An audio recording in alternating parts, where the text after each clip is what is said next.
सगळ्या समुद्राचं मंथन करून जसे 14 रत्न काढले होते की नाही, तसं सिद्धांत शास्त्राचं सगळं मंथन करून त्याचं घुसळण करून त्याची मेहनत घेऊन आमच्या मारुती पाटलानं सहज लिखाण किंवा सहज बोलले. मारुती पाटलाचा सहज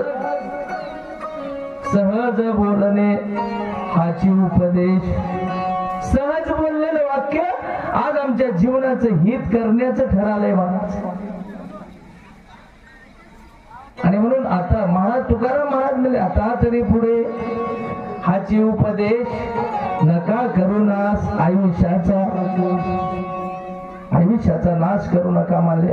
तसे आमच्या मारुती पाटलानं तुमच्याच गावात नाही, सज्जनाचे माप चाले वारे हाती म्हणा.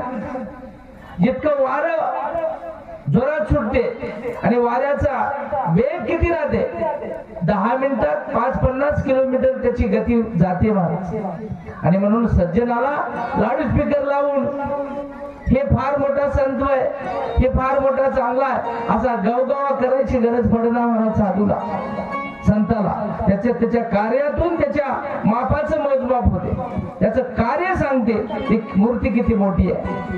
त्याची उंची टेप लावून मोजायची नसते, त्याचं कार्य मोजलं तर त्याचं कार्य महाराज त्या मोजमापाला कुठलाच स्टेप जगातला पुरत नाही. इतकं मोठं अनंत कार्य आहे त्या माणसाचं. आणि म्हणून मारुती पाटील गेले, लहान होते आम्ही, फार मोठा गवगवा झाला त्यांच्या शेवटच्या सोहळ्याचा. आता जन्म आमच्या बालू पाटलांनी लिखाण केलं, त्याच्यात 1916चा जन्म सांगितला. आम्ही 16चे नव्हत्या, पण मी थोडा छोटा लहान होतो. आमचे नारायण पाटील त्यांचे गुरुबंधू आमच्या गावात होतं, काल आले होते इथं. नारायण पाटलांनी सांगितलं आणि त्यावेळेला परिसरामध्ये आनंद संप्रदायाचा एकच माणूस म्हणून बापूचं नाव होतं. आम्हाला माहित असतील बाकीचे, पण मोरक्या मेन.